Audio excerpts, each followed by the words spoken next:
Good evening. Hi, everybody. It's so great to see everyone. Uh, this is our Making Online Courses Interactive course, and thank you guys for bringing your notebooks or something to write on with a utensil so we can take notes and participate in class questions. This is a reminder to virtual students. You guys are going to be completing the Week 5 virtual student packet. You've already have access to this in Pilot, and I need you to pause at each activity to work on the packet. Case studies are completed and turned in at the Pilot Dropbox, okay?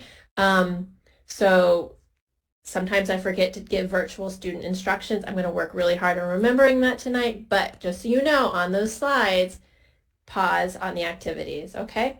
A reminder, we do meet twice a week at the semester at the set time, and you guys can email me anytime at colleen.kelsey@wright.edu with any questions. So this is a reminder that we're going to remove our distractions.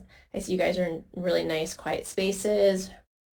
We're going to turn our phones off, find those quiet spaces to work. I always like to remind myself and everyone else, this is just time to focus. This is our only responsibility now, and that feels pretty good. So we're going to just focus here.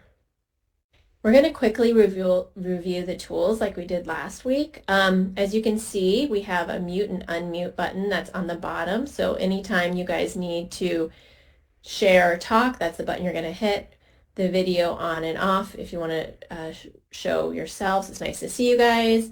The video recording, raise hands, our emoticons, participants. I always recommend seeing who's in your class, get to know your classmates, and then our chat. We're going to quickly run through 3 quality checks with using the raise a hand tool, which we pointed out a moment ago. So go ahead and find that tool. Our first quality check is if you see the video recording is red in the top right corner.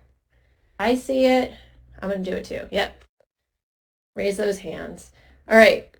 Just when you click it on, you click it off to turn it off. Quality check number 2, raise your hands if you've seen the slides advancing. Awesome. Quality check number 3, raise your hand if you can hear me clearly. Great job, guys. Okay. Again, if you cannot, just turn the volume up on your computer. We're going to do 2 more activities right now. We're going to open our chat window.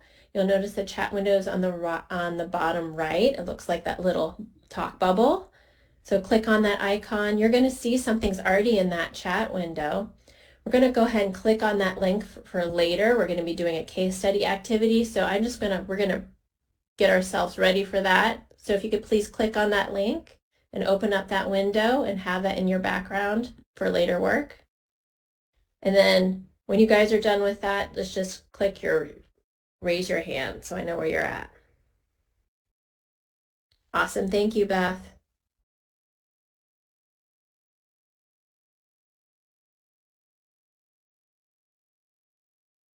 Don't have a link? All right, I'm going to resend it. That's what happens when I'm being too proactive, right? Okay, let's resend this. Here we go. Do you see it now? Awesome. Okay, so go ahead and click on that link. And if you guys ever have a question, feel free to unmute yourself.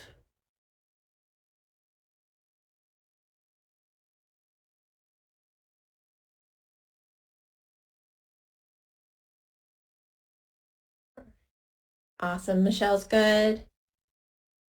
Beth, I see you nod. You good? Okay. The next thing we're going to do is we're going to open our annotation tool. Now that annotation tool is that squiggly line next to our chat box. If you click on that, that's going to open up your tool menu bar. Yep, we're good. So as our tool menu bar, you could see we're going to use, thank you, Michelle, for the raise your hand. Arrow tool, text tool, align tool, the shape tool, the pen and pencil tool, and eraser tool. So we got a lot of tools we're going to go through tonight. So just wanted to run through those rather quickly. All right, so moving forward, we're good to go? Okay. All right, so tonight we're going to talk about the community of inquiry. And our learning objectives are learn how research has impacted the evolution of the community of inquiry framework, apply understanding of how the application of social presence has been impacted by research, understand how cognitive presence has evolved with contemporary approaches, and comprehend 3 different categories to teaching presence. Now, you guys are Now that you guys are all teachers, I'm sure you can relate and apply what we're learning tonight. So we're going to be getting with the community of inquiry. You're going to see in the notes, it's also called COI. So if you ever see that, that's what we're referring to. So community of inquiry research supports collaborative experiences as social presence, links teaching and cognitive presence. So that's pretty important. Likewise, we move from exploration with the teacher facilitation to the integration with direct instruction. And we can see from our nice 3 bubbles here how those 3 really important components of the community of inquiry work together and overlap. We're now going to do a quick line tool activity. On your left, you're going to find that line tool as that angled line. You click on that. So the question is, research of community of inquiry has explored the framework of teaching presence. Working left to right, match the theories with their description. You're going to use your line tool and draw a line from one box on the left to the matching definition to the right. So I know I said it quickly, so could be a little challenging. It's okay. We're going to just try our best. All right, I see a very light yellow line.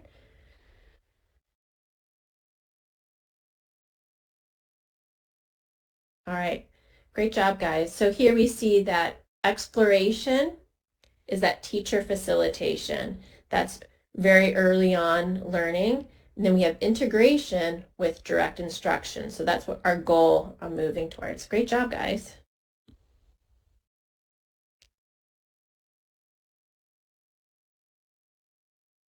Social presence. Now this is where research gets really interesting. Social presence is where research evolved from a social emotional interdependence definition. And it changed to go towards a social presence group construct with cognitive engagement and open and critical dialogue with social sensitivities. So we are hearing a lot of social emotional language now, but we, with the community of inquiry framework, we're looking at it as more of a social presence group construct. So with the shape tool, we're going to find our shape tool on the left. You can choose your circle or your square. I'm going to go ahead and read the question. So research has greatly impacted social presence from the original 1976 definition to today's community of inquiry definition. So what is the modern definition of social presence as it relates to the community of inquiry framework? We're going to use the shape tool and create a circle or square around the images below that best represents the definition of social presence in the modern community of inquiry framework. And virtual students, remember, you're going to pause the video and complete the answers in your virtual student packet.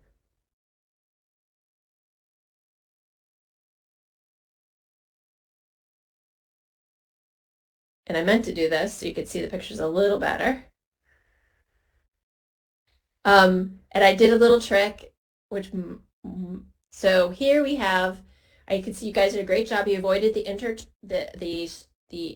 independent, social, emotional, individual person. You went for the groups, right? So we have groups, and they're nice. The nice thing about these groups is they're all working towards one effort, one goal, which is great. Here, they're fighting a little bit. It was hard to see when it was so small.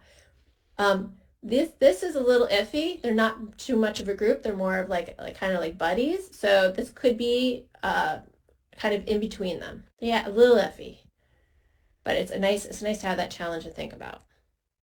Okay. All right. Moving on. Cognitive presence. So research finds students learn best from integration to resolution in a timely manner. So that is very important, timely manner. Cognition benefits with learner articulation, critical thinking, problem solving, and academic group goals. So let's dig in a little deeper with this activity, and I'm going to zoom in and we'll zoom out. Okay, so right here what we're seeing is a revised Bloom's taxonomy, right? Which is Bloom's taxonomy is basically thinking about those cognitive orders in visual format. So let's zoom in a little bit.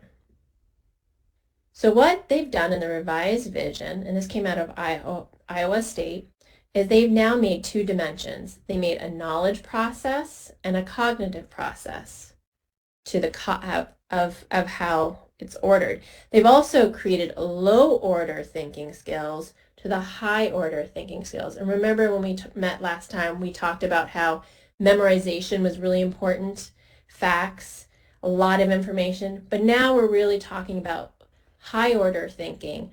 So we see here, remember, and that's the low order thinking, to the high order thinking of create, right?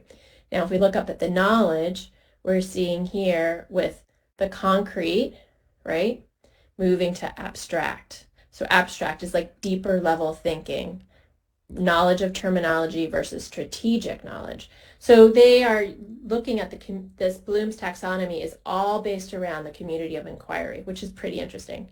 So I'm going to slide, oops, come on, littles. There we go. Now, if you know before, the Bloom's taxonomy is a triangle. So we're moving from up to kind of a peak situation. Here we have a three-dimensional construct, which is pretty interesting. So what I want us to work here, and what I want you guys to remember for our questions are there's two dimensions. We have a knowledge dimension and a cognitive dimension. We also have low order to high order. And you can see how we're moving up from list to generate, recognize to assemble, recall to design, identity to create. So we could see that broad, like that's what we want our students to do. We want them to do that high level thinking. So we're working with them to get there. All right, so let's get to our activity. What we're going to do is you guys are going to pick your pen and pencil tool. It is right above that little shape of color. Go ahead and grab that. And I want you to answer two questions. And you're welcome to do it on the chart or on like the visual construct, the pyramid, cubes, shapes, or on the chart.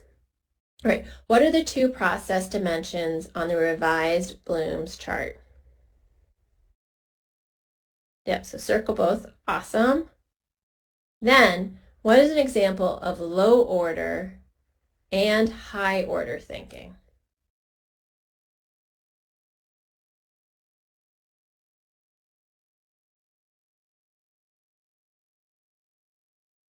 Awesome. Oh, I love how you, the green picked it down below and then the violet picked it up high.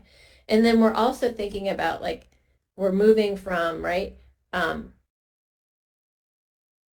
exploration to integration to resolution, right? Those phases that we talked about and learned about. Awesome. Great job, guys. Okay. Teaching presence. This includes these three really important parts. It includes design, facilitation, and direction. Design improves metacognition and self-regulation with flexibility towards collaboration with assessments. We are moving from facilitation to direct instruction with critical thinking. So I'm going to go ahead and read you these questions, and then we're going to do the activity. I'm going to blow the picture up so you can read it better. Which teaching presence would you like to grow in? We're going to use the arrow tool to select one teaching presence below, and next in the chat menu explain why. And I'm going to go ahead and read these to you because they are a little small. So go ahead and grab an arrow tool. Whoops. Well, I try to... Oh, Elizabeth already knows what she wants to do. All right, so we have course design, facilitation, discourse, and direct instruction. So go ahead, now that you made your choices, and in the chat menus, say what you would like, what you want to work on.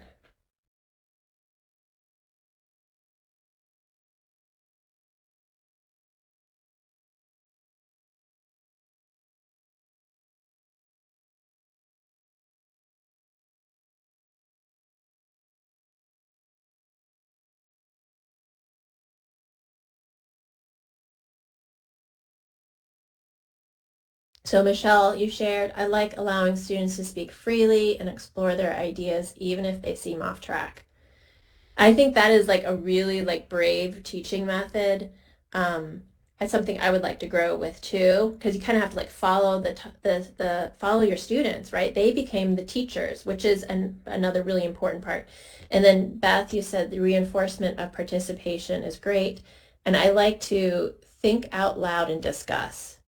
Yeah, which I think you're like kind of repeating with what Michelle is saying, like that discussion component of like the students having a voice and really getting deep into participation. So that sounds like some great ideas.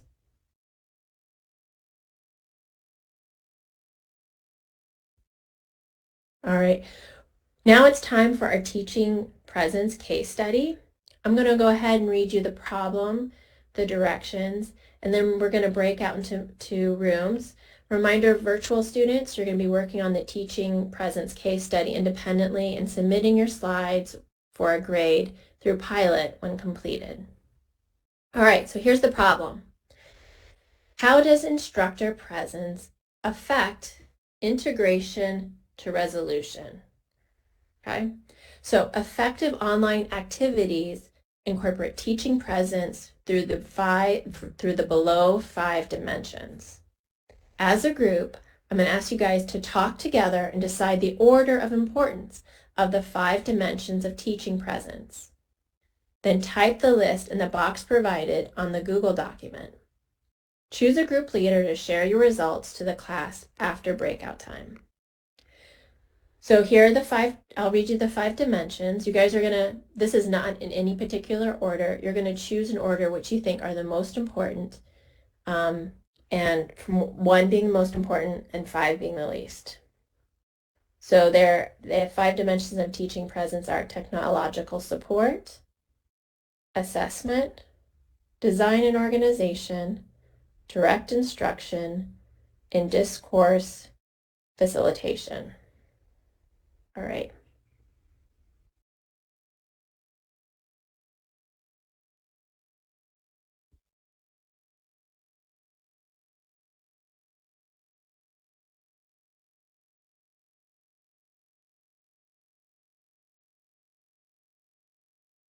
All right, if you click on that participation box in the top corner, you guys are going to choose breakout session number 1 tonight, and I will meet you back here. All right, welcome back. Hopefully that was enough time for you guys to get your work. Did someone decide to be group leader? All right, go ahead and unmute yourself. We had typed everything into the other one, but I can go ahead and type it in here real quick. Oh, you could just share about Okay. You just want to tell us. Number 1, we talked that design and organization is our the number 1 importance for us, because if you don't have a good design, if you don't have a good product to put out there, things aren't going to, you're not going to deliver the information that you wanted in a way that that makes sense, or the way that you wanted it delivered. So the planning, the design, the organization is all vital, and we put that as number 1. Then direct instruction as number 2, and discourse facilitation number 3. Those kind of, they somewhat go together. You know, you have your direct instruction, and then of course the discourse enabling people to have those discussions and to work through different problems and get to where the design of the class was meant to go. And then, of course, it's online, so we put technological support and assessment as well. And it's not that we're saying that assessment is the least important. Matter of fact, we had the discussion that that could actually go right up in there with design and organization as well. Yeah, that makes sense. I'm just making notes. All right. So we're going to go ahead and so this case study was actually based on a real case study, but the interesting thing is it was a case study done in China. So culturally, they, and even in their study, they said that it's important to note that they might have different priorities based on student needs, of course, right? So let's just compare what you guys have. So they said they're, based on their study, that the design and organization was number one. You guys had the same one. That's interesting. They said discourse facilitation was number two for them. You guys have that as your third. And they have direct instruction as their third. So you're kind of switching those, which is pretty interesting. They have assessment as their fourth and technological support as their last. So you guys were kind of debating those two, like it sounded like they could go either way, like almost combine those. So that's pretty interesting. I can share that study with you guys later. Yeah. Michelle, do you have something you want to share?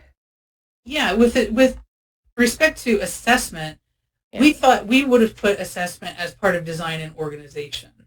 So it wasn't so much we were figuring out technical support, like how to join technical support and assessment. It was we would have put assessment up with design and organization, to let students know at the outset what we were looking for in the assignment or whatever. You know what I mean? So we had a hard time figuring out where to put assessment. It's almost like you could have two first places.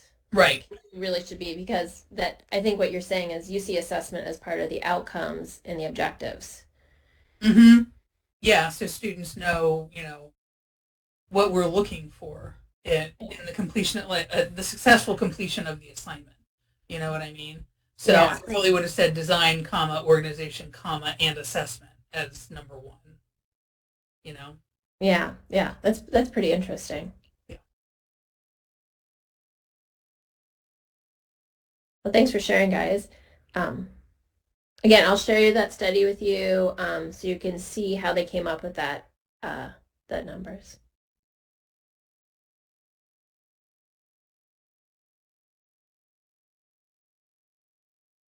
All right, so we're going to do just a quick check-in, see how you guys are doing. We're going to choose an emoticon to the right of the hand. So just, oh, Beth's happy, loving it. Got a smiley face, got two smiley faces. All right, we're hanging in there. We're almost done.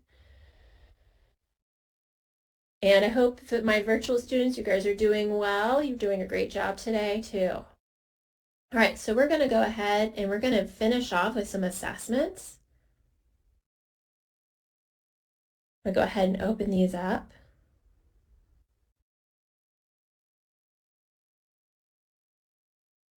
All right, so the poll should be active.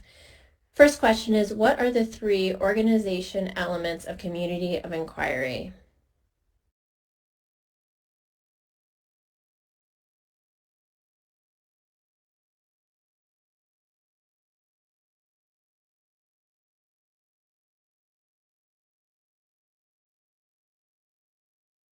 All right. Has everyone voted? Good. All right. All right. So the show you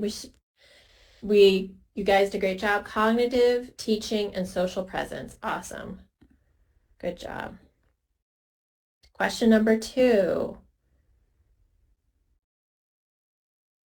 With research, how has social presence evolved away from social emotional interdependence? So pick whatever answers seem to be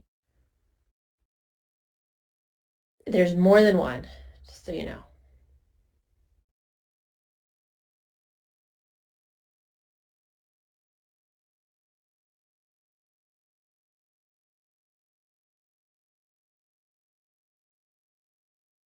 All right.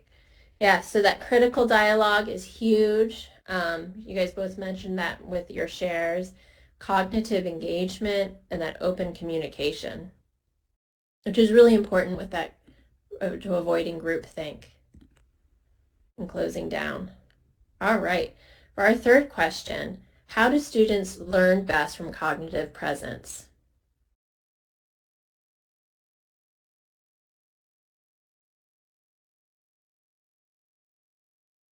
Is there more than one answer? One answer. Okay. I should have warned you.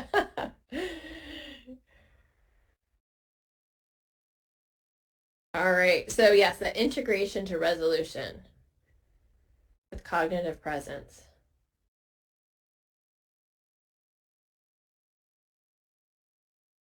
Hanging in there. You guys are doing a good job. All right. Our last question. What are the phases of teaching presence? There are definitely more than one.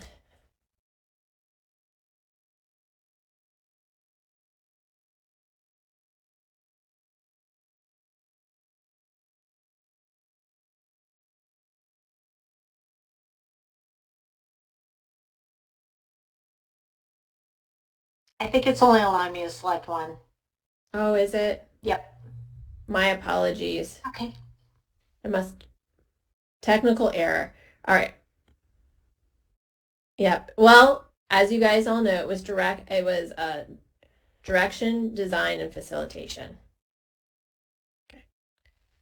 I should say that was a trick question. You guys got it right. Okay, well, that will bring us to an end of our conclusion. So we're going to do just kind of a closing. What is the most interesting thing, or what are you going to take away from this class today? You can raise your hand and called on to share by unmuting yourself. I have a little cheat sheet in the bottom left talking about the social presence, the cognitive presence, and the teaching presence with their categories and indicators if you need to refer to that. All right, Beth, go ahead. Lead us. I think for me, the social presence and the open communication is very, very important. Thanks, Beth. Yes, Michelle. I agree with that. But what I found most interesting was the comparison of the Bloom's taxonomy, how that's shifted. So I found that most interesting this time. Yeah, I mean, when I stumbled across that it's all about community of inquiry. It makes complete sense with the models that we've been learning. So, all right. We guys both, thank you for working hard today and participating. It's an awesome class. So thank you. I'll see you guys next week. Remember to email me if you have any questions, okay? And virtual students, remember to turn in your work.